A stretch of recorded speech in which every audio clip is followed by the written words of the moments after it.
Ask the Coach, our fortnightly opportunity for everyone in the recruitment industry to get answers to their questions, their challenges, their problems, their concerns, everything that's going on at the moment. So these are questions that have been already placed over the last 2 weeks.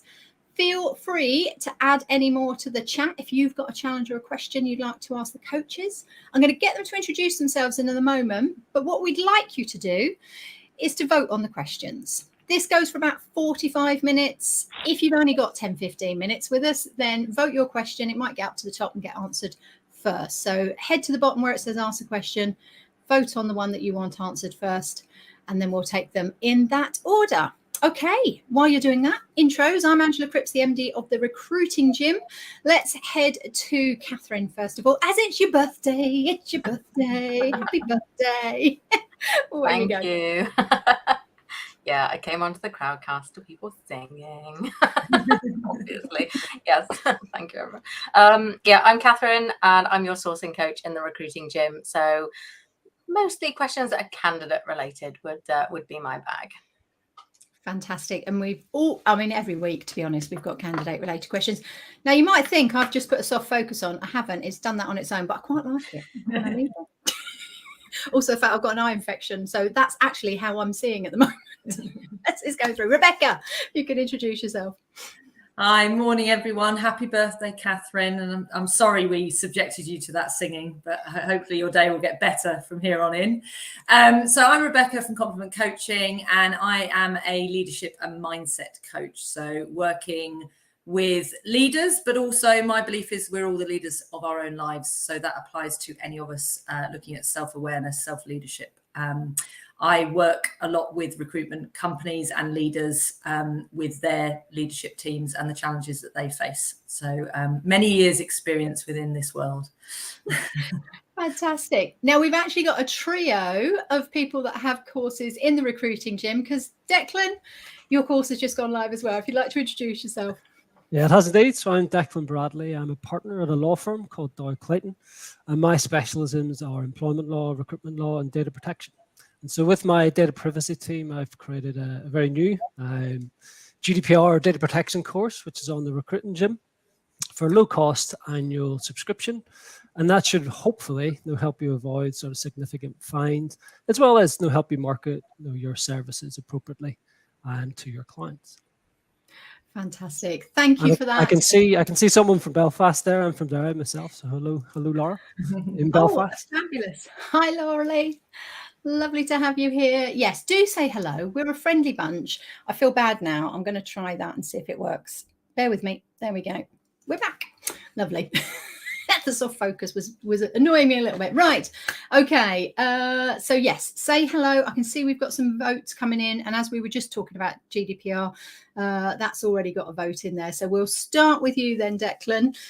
This is a company that's in India, based in India, recruiting in India, but has just started delivering candidates to clients in the UK as well. And their question, quite simply, was, does GDPR apply to us? Well, yeah, I think any lawyer is going to say, well, we probably need a bit more information to actually give a straight answer. But I can run through a few scenarios to see whether it would apply to an Indian company. So under the UK GDPR, it will apply to foreign-based companies where they are basically offering services to. So basically dealing with people by internet and Google searches or email or whatever it is, direct marketing to data subjects in the UK, and so offering them their services or monitoring their behavior in some kind of way. So if we look at that from a recruitment perspective, if this company is dealing with, this Indian company is dealing with UK companies, it will be dealing with the UK staff of those companies. So there is an argument that just dealing with those UK staff and offering services to the company, but dealing with those actual data subjects, those people in the UK, that potentially does trigger GDPR in itself. But that is a grey area because you're offering the service to the company, not the individual. But it is, that company will probably expect these people, if they deal with it, to be GDPR compliant anyway. So even if it doesn't technically apply for that reason, the company may want you to be GDPR compliant anyway for its own purposes. So that's one thing. If you are, as a recruiter, dealing with UK candidates, and that's the bit that wasn't clear, is this UK candidates or is this Indian candidates being supplied into It's both, actually. So yes, they are trying to find UK people local, but they are then supplying people across. Yeah, so if it's UK based candidates that they're dealing with, and yeah, definitely they're offering their services to those candidates, and if they're basically, especially if they're supplying them in as an employment business, then they'll be monitoring their behavior, because that is in effect their staff. So yeah, it will definitely apply in that scenario. If it's Indian based candidates who are being supplied into UK companies, I don't know if that would trigger GDPR for that Indian company in itself, but no, their end user client, they will have GDPR obligations in relation to those Indian workers. And so that end client is going to want that end user Indian company to be GDPR compliant, as well as compliant with other data protection law in the UK. And so you just get the situation where, look, if you're dealing with the UK or the EU, which has the EU GDPR, it's best just to adopt the approach that you should be GDPR compliant for sure. And as I said, so help with that. Going on the side of caution sort of thing, then if you're a bit of everything, just cover everything. Yeah, well, I just think that, for example, I was dealing with a US-based recruiter just a couple of weeks ago. I know they got a big DD procurement spreadsheet out that had lots of data protection questions, and they had Is that due diligence? DD? Yeah, exactly. Yeah, exactly. Yeah, procurement spreadsheet that said, tell us your process for doing this, this, and this related to data protection. And so it had to come to me, and we had to basically put everything in place in a very short period of time, working to 11:30 at night to get that framework in place so he could continue to procure into this big UK bank. So yeah, from a commercial perspective, if you're supplying into the UK clients, yeah, you should really adopt the approach that it applies. And anyway, it may apply anyway if you're dealing with UK companies, and it will apply if you're dealing with UK candidates. Okay, thank you for that. If you want more details, I can see Blake's already ahead of me there with your link to your course on there. So if you're not aware of GDPR, you probably should be. Rebecca, I'm coming to you next with the next question, but I must admit, when it came up on there and you came on here, you went, is that still a thing? Yeah, it is still a thing. We all got not excited about it, that's the wrong word. We all got interested in it when it initially came around. But yes, there'll be a lot of companies that sort of looked at it. Maybe they weren't relevant at the time, but are now or don't know. So what I love about your course, you're going to be updating that as things change, aren't you, Declan? So that's why it's a subscription. Yeah. Things that happen, information. Exactly, and it is an area that is changing constantly. And you'll even see in the course, whilst I was creating the course, I had to do some updates to it, particularly around international transfers, because the EU and the UK had an adequacy, if I could even say that word, decision in the time that I was creating it. And also now the UK, the answer actually question 6 in a way. There is a data reform bill going through Parliament at the moment, but it's still very much up in the air, because if it does go through in the way that it's presented, there's a risk that adequacy decision with the EU could be removed, which wouldn't be a good thing. And so, yeah, there's a lot of stuff up in the air. Basically, the UK government wants to assert UK law supremacy after Brexit, and it wants to basically narrow the definition of personal data and essentially make international transfers a bit easier, if I can say that word. I think they use the word streamlined. So there's a lot going on, a lot up for change. So it's definitely worth keeping in mind with this stuff. And that course, as I say, our privacy team will keep that updated. Fantastic. Thank you for that. Definitely not my area of expertise, so I love having you on. I wouldn't know how to answer, wouldn't even know how to start that. Okay, I can click the done answering on there. Next one that's got the votes is number 3. So Rebecca, I'm coming to you. Business is planning to double over the next 3 years. Actually, I've had a lot of meetings the last couple of weeks, and everyone's sort of that mindset because of where we've been this last year. So we have to then have that conversation. Okay, economy. Whether fragile was a word I would use, but it's definitely maybe volatile with everything that's going on. So what do you think we should prioritise to be able to do that? Yeah, great question. And like you, a question that's being asked a lot in a lot of the conversations I'm having with recruitment leaders and other business leaders as well. Not just in recruitment. Obviously, this is something that's being talked about across the board. A little bit too much, if I would share my view on it. And I think we sometimes talk ourselves into these situations, and led by the media who have a agenda behind what they want us to believe. So, but that's a whole other topic that I won't go into today. But in answer to this question, I think, as Declan said, as all great lawyers do, all great coaches would want more answers. So I would be wanting to understand, first of all, what is the reason for wanting to double in the next 3 years? What is the reason behind that? And I'd want to dive in a little bit into what the definition of doubling is as well, because that could be doubling in size, it could be doubling in scale, it could be doubling in the geographies it covers, it could be doubling in headcount, revenue, profit, whatever, right? So when it was headcount and staffing for this company, okay. yeah. Right. Sorry, okay. headcount is staffing. Sorry, turnover and staffing, not necessarily profit. Turnover and headcount. Okay, right. So that gives us a little bit more context. Okay, but when we first looked at these questions off camera, one of the first things that I said to Angela was, if I was answering this question, my instant response would be, we need to prioritize ourselves. Now, whether this is an owner asking the question or whether it's the leaders within the company, I do think in any environment, in any economy, because essentially it's always volatile, right? We really don't know what's coming around the corner. We can model it, we can guess it, we've got cycles that we can look back on, but the truth is, as we saw with COVID, right, is we don't ever know what's coming down the track, right? So one of the things that I would be looking to work with the leader of this or the owner of this company in is, how do we prioritize ourselves and our people? Because whilst profit and revenue and turnover is important, it's the people in the business that will create that for you. So if we are doubling and we don't really understand why, and we don't really, we're not really in a position to support that for ourselves or the people in our teams, then that would be my priority. Now, obviously, that's a very glib answer to a very complex question, right? But I do think that if we're looking at just headline priorities, yourself as the owner, leader, investor, whatever your role is in with the company, is the first thing to prioritize. And if you do that for yourself, you will do it for every single person in the company. And by modeling that behavior, so it's not doubling at the cost of anything, revenue at the cost of anything, turnover at the cost of anything, then you are going to have people who are engaged in your vision and who will help you achieve what you want to achieve. So there's a lot more that I could say in that, but I've been warned that it's a 2 or 3 minute answer. So I'm sticking with that. I'd love to speak to the person that asked this question, and I'd be happy to give them some time to delve into that with them a little bit more if necessary. But yeah, prioritize ourselves, realize that it's always volatile, right? We never can know what's going to happen. And the other thing that I would say is prioritize what we already have in place. What support systems do we already have in place? What is going to happen if we do double in 3 years?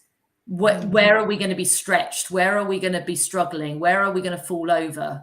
And to look ahead to those areas and see what we can do now to support that, because often we don't, and we do all of those things and we grow very quickly and then everything falls. And that's not just in terms of people, that can be tech, that can be systems, whatever, right? So that would be something else I'd be looking at. And really the reason for doing it. What is our reason for doing it? Because again, a lot of this comes as pressure to scale, to grow, to double, to be better, is actually, why are we doing that? What will that give us as the owners, our teams, and just spend some time there. And I would certainly slow down our decision making. Would be my thing that I would prioritize. That's the key, isn't it? We spot an opportunity. The market's buoyant at the moment, so at least they were thinking about, well, wait a minute, what if? Whereas a lot of people don't. And that really hit home with me when you said, think about the people, because I'm just sitting here thinking about all those companies that I'm working with at the moment that have doubled in a year, and the bit that's stretched, the bit that's breaking, are the people. Because it was just all too much too quickly, and with the market as it is, and not being able to get more people in necessarily, and they're working potentially with the same team and they haven't grown with it, then it is the people. So I love that. Let's support the people first, get everything in place that means that they are going to be happy, engaged, motivated, and not burning out. Yeah, that would be perfect. Thank you for that. Love that. Okay, so next question is quick couple of hellos as well while we're here. So yes, Laura Lee from Derby. Stephen, who can I see on our list? That's we got, oh, Sharon Yui, lovely, see you there. David's there as well. He's going to be on our Europe special. We've got a Europe special coming up in September. We've done a US special, we've done an APAC special. Now we're focusing on Europe. So I think France, Germany and Ireland are represented in that one. We'll pick up from there. Right, next question coming up. So let's have a look. We could go to everyone on this one because we've all had a little bit of an element. So I'm just going to ask Katharine for a quick answer and then I'll come back to everyone else. So what do you think is better, online training or classroom face-to-face? So let me just get the quick answer from Katharine. It's so difficult, isn't it? I think from my point of view with sourcing, a lot of the information, it can be a lot of information overload, a lot of technical stuff, a lot of, talking you through things that are quite complex. So breaking it down into chunks and doing it sort of over something like Zoom, I feel allows people, gives people time to go away and try something before the next session. So the fact that online has given us the ability to kind of break things down into chunks, rather than, feeling under pressure to go and deliver something for like a whole half day or a full day or even multiple days of training, has been nice for me, delivering something a little bit more intense. Yeah. Okay, that's a good perspective. Declan, just your point of view, because you've now dipped your toe into online training. I have indeed. So obviously I'm going to say online's better, but I think it's a lawyer answer as usual. It depends. I think that point is great. Breaking it down into bite-sized chunks. And that's what I've tried to do with the data protection stuff, which is pretty big. So I think for that perspective, we get all the staff should be using that kind of training, and it helps them to do that in their own time, at their convenience, and they'd be able to press stop and actually think about something and then press play again. So I think that's really useful.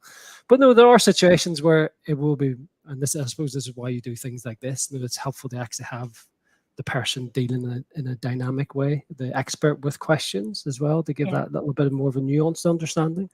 So I do think classroom, however that looks, digital or in person, there is a place for that. And I know myself, with say complicated legal issues that come up, sitting in a room with a barrister, for example, who dealt with that particular case, it's really good to be able to sit there with them and ask them questions as I say, in a dynamic situation that sort of come up that you wouldn't get from an online course. So I really I do think it matters on what is being taught and what's needed.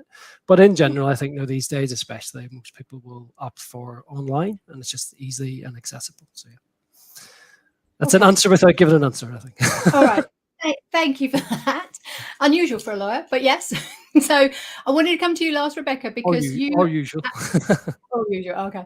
Out of all of us, I think you probably over the last 2 years have done the most of both, because you obviously were forced to do the online, but actually predominantly you do a lot of face-to-face, don't you? So I think you've got an even keel of both sides. So what's your view? Yeah, my answer to this will be is I don't think there's an or. I don't use or very often, right? It's and, it's both. And Katharine and Declan have alluded to this as well. It really very much depends on what and why and where and if we can is the other thing. I think one of the things that was really fantastic about when we were all forced to do everything online was what was possible online that before we believed wasn't. Yeah. So, and an example I use of this, which I use often, it's not training, but I think that it has the same meaning, is I was speaking with a marketing director at Lego, and he was sharing how, Lego, one of the most dynamic, innovative companies in the world, they were also struggling, going, how are we going to create our creativity? How are we going to create our ideas when we can't all be together in the room? And they turned it around to like, well, we have to, right? So we are going to have to find a way of doing it. And they did, right? And isn't it amazing? We've got all this technology now, all these different means of being able to do it when we can't do it any other way. So, and like you say, I have a mix now. I probably still do predominantly online particularly for my one-to-one coaching, which enables me to coach people and enables people to coach with me that I wouldn't be able to reach otherwise, because I wouldn't be trekking around the globe to go and see those people. I've connected with people all over the world, and I'm on a coaching school that's global, that has people joining from all over the world. So if we make any rules about this, we might break what is possible. So my view is, look at what you want to deliver, as always, right? What are you trying to achieve? What do you want the people who are receiving the training or the coaching to take away? And design what is possible within the parameters that you have. Don't let it get in the way. If you can't do face-to-face, then look at online. If you are able to do face-to-face, don't discount how online might support that. So I really think it's a case of let's not make a rule about which is best. They both are good. They both have benefits. Assess what your needs are and what's possible, and go with that. Fantastic. Yeah, I must admit, the element of, because this week I've been out training a team of managers, and actually last week it was like, got to go to London, got to get it sorted. So that the element of the travel, whereas I was traveling the globe before every 4 weeks, and it just wasn't an issue, has actually become a bit of an issue over things. Now, what was lovely, school holidays, the trains weren't packed. It was easy. In rush hour, there was masses of seats. I was like, this is great. I'm loving this. So that worked really well for me. But we've supported it with an online course as well, with all of the information online, resources, extra reading, references. And I never did that before with my courses. So now they've got this place that they can keep going back to over the year that we're working with. So you're right, it's a combination of the two. It's just perfect, I think, in that sense. Now, saying that, you're saying, but we're doing a live face-to-face, I've just realised. So, Blake, you need to get the link for this, how to get the most out of coaching, next month, aren't we? So that's our first open course together, September 14th in the morning. So if you want to get the most out of coaching, whether you're a coach or a coachee, we're going to be covering both sides. So that's going to be a great one. Stick the link in there. Come and join us for the morning. We'll give you breakfast as well. And you can join us. Can I add something there, Angela? Sorry, just coming back to the yes, and we are doing an in-person one, which is great, right? Because actually we recognise that there is a need for people to be in person again. Again, that's catering to the needs of people that we want to deliver this course to. We probably will also do an online version of it for people who can't come to London, right? Because I don't want them missing out on the valuable things they can get from it. The only other thing I would say, though, is that this again is about people, right? And there's a lot of conversation at the moment about not just training online or in person, but managing people online and in person, teams online or in person, in the office, not in the office. And again, this is really making sure that you don't lose connection with the people that you are either managing, working with, or training. Is check in with them. What do they need? What are they missing? What aren't they getting from your training, whether it's in person or online, right? So there is a be in service to the people that you are delivering to, and make sure that they are getting what they need, because it's not really about what's best, it's what's best for the people. And that again comes to team, and this is a whole other topic as well, but in terms of managing teams and leading teams, right? So check in with the people, check in whether they are getting what they need from it. And really listen to what they're telling you, because it may not be, I can't get to London. It might be like Angela says, actually that they haven't done that for a while and it causes them anxiety, right? Or they don't want to, right? So there might be other reasons. So again, it's ask great questions, right? And make sure you're serving the people that you're delivering to, because if they're engaged and happy and having their needs met, they're going to take on board what you're training them and coaching them on. If they're not, it doesn't matter how you're delivering it, it's not going to land with them. No. Now, with this course, we download this webinar afterwards. It goes into the course. We're on number 43. We've done of these over the last year and a half, more than a year and a half now. But resources as well. So the links will go in there. But I'm just thinking about, I've got a questionnaire to identify people's learning styles. Because again, how they learn will impact whether they take the information on board or not, and whether face-to-face or online is better. So I'll pop that into the resource as well. It's free, guys, so click the green button, go and join us in the gym. There's 6 free courses that we offer, this being just one of them with all the resources that go with it. So aren't we good? Love that. Right. Okay, let's have a look then. Next one up is, I'm in my first year as a recruitment consultant. Biggest challenge I'm finding is candidate not getting back to me. Okay, how can I change this? So lovely big question for you there, Katharine. How can you resolve this for them? Yeah, candidates not getting back to you. I mean, LinkedIn puts out some data. They've started doing it every 12 months about responses to InMail. So, while InMail isn't everything when it comes to getting hold of candidates, it's interesting to look at that data. And it's really one of the only stats that changed year on year was that there'd been a drop in the performance of messaging people who actually said they were open to work. A year ago, you were seeing like a 75% uplift on the average response rate if you were messaging someone who was open to work. Whereas now you're only seeing a 37% uplift. So obviously, it's still very worth messaging those people. That's definitely, you want to be getting a 37% better response rate. We all do. That would be wonderful. But it's interesting to see that those people are responding less. And I think a lot of that could be down to, them getting a lot of messages. Has the volume of messaging increased?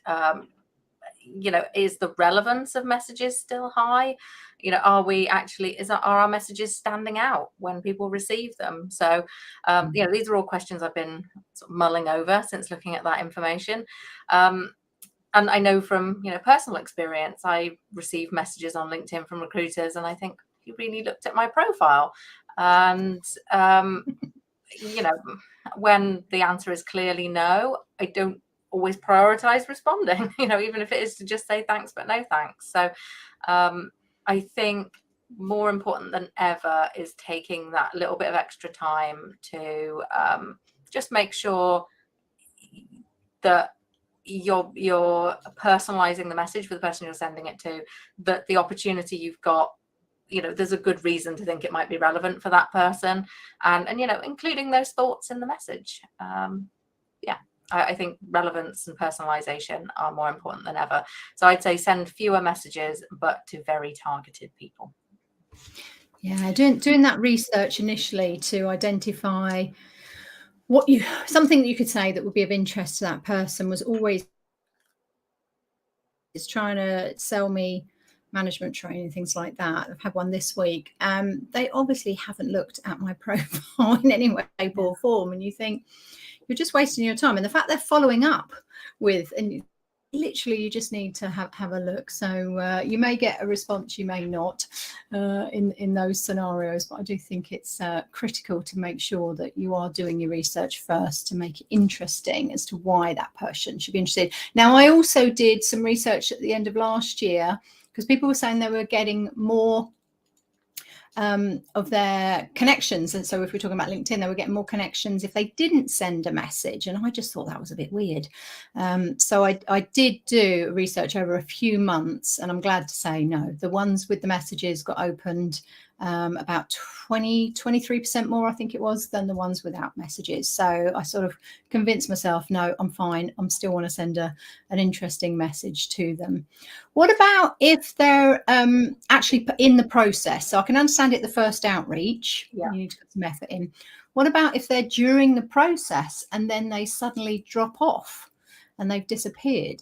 Got any ideas as to help them with part of that? Could be down to personal preferences. So, for me, my email inbox is a disaster. It's just a chaotic zone. It's not the most organized place. Just putting it out there, totally honest. Things can get lost. So if you ask me, what's your preferred way for me to get in touch with you if I've got a question, or I want to let you know I've got you an interview, I'd definitely be saying, WhatsApp. That would be great. please WhatsApp me if there's an update. So having that conversation with candidates, making that part of that first screen call, what are your preferred methods of communication, and then making a note of that and sticking to it, I think can really help. It doesn't hurt to follow up with an email if you want to send people attachments and directions for their interviews and information to help them perform well. But yeah, that just, I need a response kind of message, tailoring it to that person's preferences. What about you, Declan and Rebecca? Are you email people, or do you prefer something else? We've lost Angela. We're ad-libbing. Oh, she's back. Oh, there's she's back. I agree with what you're. Yeah, I agree with you, Katharine, around and particularly people in process. I think one of the things that we need to establish with candidates that we want to be working with, or people, maybe I should say, rather than candidates that we want to be working with, is to have some really good conversations with them initially and make some really strong agreements with them about how we're going to communicate and how they are going to communicate with us. So I think it comes back to, and this is something we do a lot in coaching relationships, is actually having those conversations up front. Right, so we're going to work together. So this is what you're going to turn up for your sessions on time. You're going to have your phone switched off. You're going to be present. You're going to have done the work that we talked about last time. You're going to come with honesty and transparency and all of those sorts of things. But we have those conversations and really establish those agreements early on. And I think that's something that would serve consultants really, really well, is before you know if they're right for you or not, is you have that, look, this is how I work and this is what I expect, or this is what I would like you to agree to. If I send you a WhatsApp message, if that's your preferred, what's a reasonable time that you could respond to me in, so that I'm not chasing you unnecessarily, but I know that you're going to respond.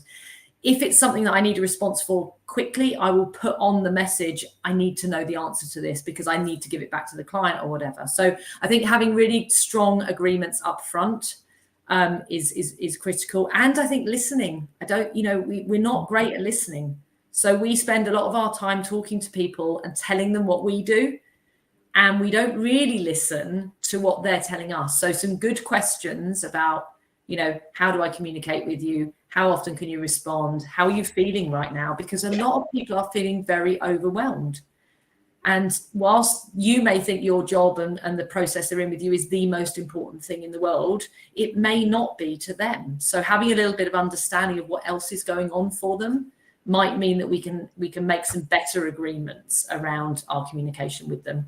And I think also not jumping to conclusions, and not taking it personally. They may not be responding to you because of anything you've done or anything to do with your job, but because they're out or busy or doing something else, right? So taking the personal out of it, but making some strong agreements in there as well would be mine. Thank you for carrying on. It just all froze on me, so I had to redo it. I lost you all, but I'm back. And I think we got some great answers there by the sound of it. Right. Our next question is, Katharine, actually, I can come to question 6 because, they've both got the same votes anyway. So let's get Declan back in here then. What new acts have either come in this year or in the pipeline that I should be aware of as a recruitment manager? So just give you a little bit more background on this. This is someone that's, I think, has got about 15 years experience.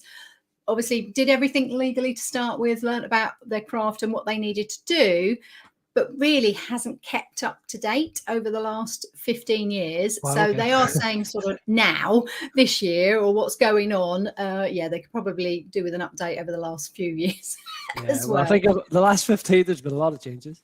Yeah. But I think, look, there's a lot going on at the moment, as I mentioned, the EU withdrawal bill. Because of that, the UK is basically trying to now assert the supremacy of UK law. So it's looking at lots and lots of stuff, employment related and otherwise.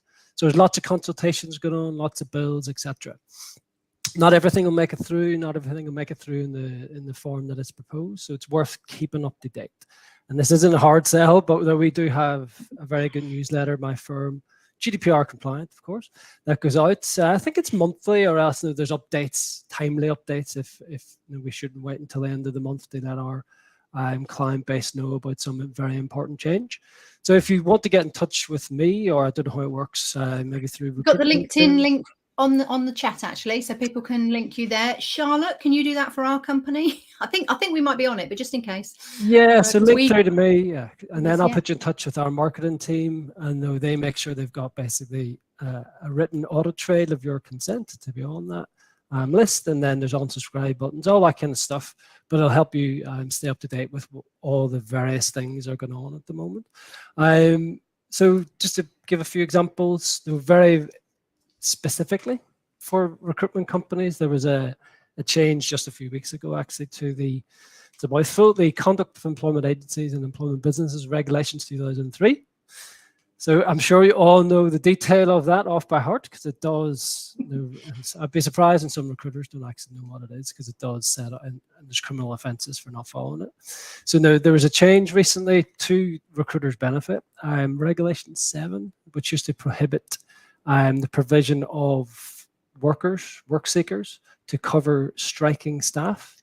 Yeah. So that used to be prohibited, but now it's not. That was removed in a move against basic trade unions, where also there's an act that increased the liability under tort for trade unions as well. So that those two things were brought in together. So that's a very specific change. It may impact on your business. It may not. So has that actually gone through? I know they were trying to do that. Yeah, exactly. So that's gone through now. I think it was a few weeks ago. But I can confirm. But yeah, I'm pretty sure it's a statutory instrument now. From looking at it. So that was that. And then there's also some stuff in the pipeline. There's the fire and rehire, which was big in the news. P&O Ferries doing what they did, etc.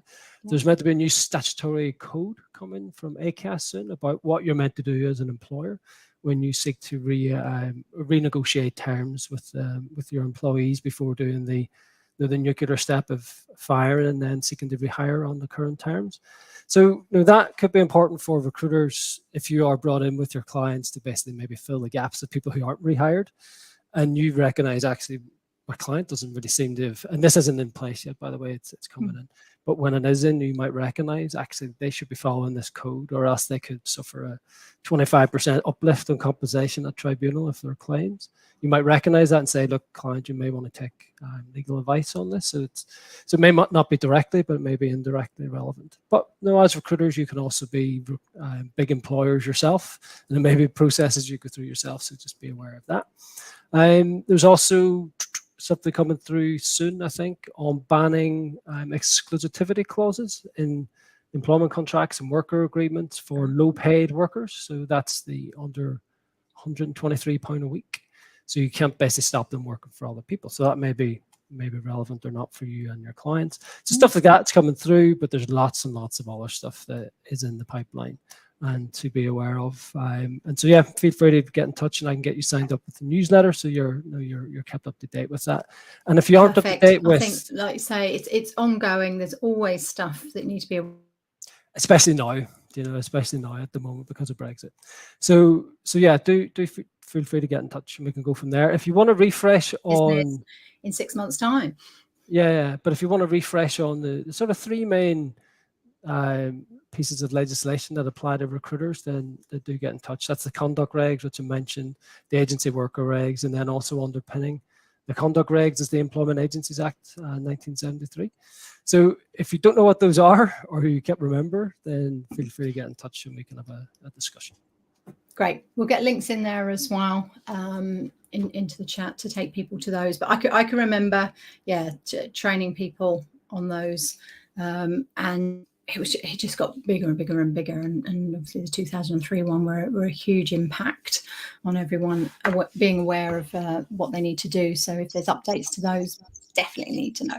Yeah, and then one last thing, sorry, and then I won't forget to mention IR35. So obviously that's not new, you should all know about it, but I think HMRC is starting to flex their muscle a lot more now on that stuff, as well as other ways to bring money back into the coffers. So if you haven't really thought about your approach to IR35, particularly as a fee pair sitting in the middle between end user client and contractors that you supply into them, you really need to start thinking about that in your own benefit as well as your clients. Definitely. Thank you for that. Right, where are we? Oh, we've got 6 minutes, guys, to focus on our last one. I think we can certainly have a few contributions to this, because I think this question is asked nearly every week. I don't put it on that as often, but when we've got a sourcing coach here, obviously we want to explore this. So what's working well to source candidates, please, Katharine? So I'm just trying to think what sector it was and I can't remember. So let's do generic. And what do you think is working well for you? Very, very broad question. And Declan, can you see Katharine? Sorry? I've lost you all again. Oh, no. Can the others still see me? Okay, I'm getting nods. That's promising. Okay, I'll keep going. Obviously, that's a very broad question. And obviously, there's a sense of what's working now for sourcing candidates. I don't know if there's any new magic thing that's come along and changed the scene recently, but I think, the things that have always worked will continue to work. So things like fishing where the fish are. So knowing your market, knowing where the kinds of candidates you're looking for are likely to be hanging out really helps. So anything that you can do to really embed yourself in the niche that you work in is going to help. So I suppose really taking part in your industry, going along to events, taking part in networking, attending webinars, being there and being a part of your industry is just really key to knowing what is topical with candidates, where they're hanging out, what they're talking about, which all helps you to track them down. So yeah, think of yourself as a key part that is plugged into your industry rather than a business that perhaps orbits around the outside, like a planet around a sun. You are actually a key element within that sun that helps all the reactions work and keep sending us lots of lovely hot rays of sunshine. Yeah, strange analogy, sorry about that. But yeah, really make an effort to be a part of the industry that you're recruiting in, and yeah, let the candidates guide you. Fish where the fish are. It's an old cliche, but it's a cliche for a reason, because it's true. I heard the last sentence of that, didn't get it, but I know it was a good one. Okay. Whatever you would have said would have been brilliant. So we'll take it from there. Okay. Anyone else got anything they want to add to that? As I say, I don't know what you said, so I can't contribute. You might have said it already. I think we hit 30 degrees and my laptop went, nah. Actually, we've gone up to 32 now. My brain is about to do that. And Katharine then added a bit more sunshine into the answers if we haven't got enough. Yeah, I think obviously Katharine is the expert in this field, and everything that she said there is relevant. And like you say, a lot of it is cliches, and people kind of dismiss those things sometimes. And actually, as Katharine said, they're very true and they're very real. And sometimes we try and find a complicated answer to a very simple, easy answer. So agree with everything Katharine said about how we need to be in the industry that we're in. We need to be seen as somebody in there. And I think the other thing there is, don't just fish when you're hungry, would be my adding to that saying, right? Is we as recruiters are seen as people who only kind of get in touch and be part of it when we need something. Pay it forward, be in service to the person in front of you, even if you don't have anything for them at the moment. Treat them well, and if we talk about candidates not getting back to us, we can be equally as bad at doing that when we don't have a reason to, right? So, and the analogy I use to compare this to is I was recently looking to rent somewhere, and at the moment renting is impossible, right? It's like trying to find candidates, right? And the agents are treating people really badly because they don't need 10 people who came to look at this house. They only need one, right? So they're nice to the one, and they talk to the one, and they let the one know what's going on, and the rest of them, they leave. They don't talk to them. They don't communicate with them, right? And they don't then come back to them and say, how can I help you now? And that, I think, is relevant to recruiters as well. So it's, make sure that you are looking after people all of the time, whether you need them or not, because it will serve you and them very well. So I think, don't just fish when you're hungry. I like that. That's a new one. So I'm going to add to that adage then. So we talk about creating talent pools. So yes, great. How about we have fish ponds? We create our own fish ponds instead. So we've always got fish to fish from. Love that. Do it from there. And look after the fish. You've also reminded me, Rebecca, we've got Meet Your Recruiter coming up next week, and you saying, oh, we only get in touch when we need something, when we've got a job to fill. And it just reminded me that a lot of the posts I see from recruiters on LinkedIn are still them sharing a link to a job saying, I'm hiring, are you interested in this job, or do you know anyone who would be good for it? And kind of that's it. So next week is Meet Your Recruiter, which is our LinkedIn posting challenge. So we give you a prompt for each day of the week. And only one of those days is the prompt to share a job. So only 1 in 5 of those days will you actually be sharing, information about something you're hiring for. The other days you will be providing value to your audience in other ways. So yeah, taking care of people, either helping them get to know you, reminding them that you exist, keeping you top of mind for when they do want a job, or actually, providing them with a top tip, or some insight into the world of work or industry news. So that's something that we run once a quarter. And hopefully it helps to kickstart some good posting habits on LinkedIn, and also help people realize that there's things that they can share with their network that are valuable, that actually help grow your business. But it's not just, oh, I've got this job to fill, can you help me? Because actually not everyone in your LinkedIn network is going to be looking for a job, but they may well be logging in to network or to learn. And we can help them that way. We can help them with those other things as well. Just like your estate agent could also be helping you in other ways, and making you feel very warm towards them, so that every time you're looking for a house, you want to go back. Whereas actually you're probably thinking, you know what, I need to talk to another estate agent. Yeah. Absolutely. And I think as well, this thing about, we call it networking, right? I just call it, connecting with people. And, LinkedIn is it's just a platform for doing that, but it's the same as walking into a networking event. And you wouldn't walk in and just wander around the room going to people, do you want a job? That wouldn't be how you connect with people, right? Well, you might, but you probably wouldn't stay very long. So yeah, and you're right. It's, where else can I be adding value? If you're going to be part of that solar system, where can I add value? Where can I share information? Where can I give top tips? Where can I help the people that are in there? So like you say, they feel warm, they feel part of it, they feel connected to you. And at the point at which they want to talk to you, or you need to talk to them, then they will, because they can see that you add value. They can see that you're part of their world.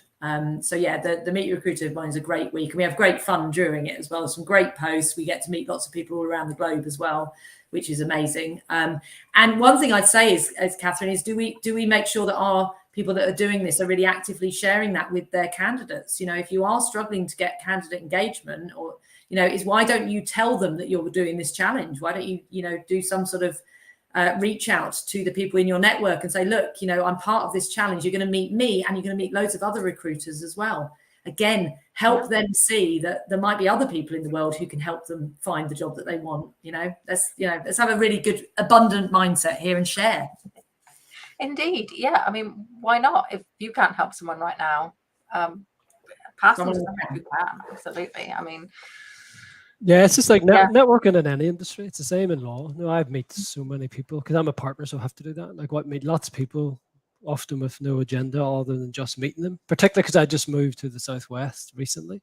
So I'm just out, gaining exposure, meeting people, connecting with people, as you say, not networking, I suppose. Yeah, and stuff may not come for a long time, but I'm hopefully in their mind when it does, or else it might not come for them, but they might know someone who does need that help, and I often get that, And so I think the recruiters could often do that better. And I do be more interested when I do see a recruiter coming through LinkedIn saying, look, I haven't really got anything on at the moment, but I've looked at your profile, you seem interested in kind of what I do. Do you want to have a chat to see what's happening with you and whatever else? And the people want to understand your story. And then once you're in there, there'll be certain times, they'll be cynical about it, that people will be considering moving jobs, and if you understand your industry, understand when those particular times are, pay rises, times, etc., then you're there and you're in there, and their story, and they feel like they can come to you, and they don't have to start looking around on Google. So I think adopt, like any other kind of professional services provider approach, of just connecting with people in general, and not, as you say, not just when you're hungry. Yeah, I'm always eternally surprised by how long it can sometimes take for something to come back to you, but it always does. Everything comes back round, and that helpful thing that you did 5 years ago, Exactly. pay off tomorrow, and you're like, oh, past me, high five. Well, I have had that, but I've had people. There is it. It's just exactly. yeah, I've had people come back though after the 3 or 4 years, and then just, and it's nice, but they expect me to remember what we discussed. It's like, no, I do. I always pretend that I do, but it does work. It does happen. People come back to you years later just because of that conversation that you had, and then they do need your services. So, I also, just add to that as well, like you say, Katharine, they do always come back, but actually interesting. And I've seen this from a few recruiters, but it also happens with me as a coach, because I speak to a lot of people that don't decide to coach with me, or, we have a couple of conversations and the fit's not right. It's amazing how many of those people actually recommend and refer me to other people, right? Even though they've never worked with me. And I've seen this in recruitment as well. People who are treated well, even if they've never been recruited by that person or worked with that person, will tell other people. So, that the idea that you have to have done something for this person for them to recommend or refer you is not true. So if you think about it from that perspective and how valuable recommendations and referrals are, and remember, anybody you speak to could be a recommendation or a referral, right? Not just the people that you place or the clients that you find people for. It's anybody that you speak to. And sometimes that's more powerful, because if someone recommends to me, let's say someone's spoken to Declan's never actually helped them, but they remember the conversation and how helpful he was in that conversation, even if they never engaged him. I'm going to think, wow, imagine what you can do if I actually engage with him, right? If that's the recommendation or referral I get from somebody who hasn't worked with him, what's going to be the thing if I actually speak to him, right? And I've had clients come to me that way, from other people who haven't actually engaged me as a coach, but have had an experience of me that is enough for them to say to somebody else, you need to speak to Rebecca. So that's something else I think worth remembering in any of your connections, in any of your conversations, in any of your engagements with other people.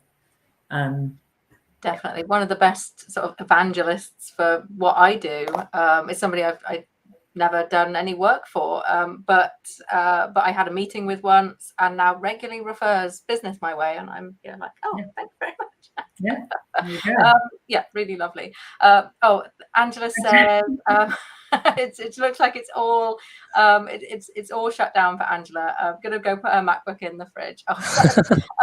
Yeah, I think we will all have to simply just close our browsers down to end the session, because Angela isn't here to actually end the session. So it's been lovely spending time with you both, and Angela, I hope your laptop cools down. Thanks very much. See you soon. Bye, everyone. Take care, everyone. Stay cool. Bye-bye.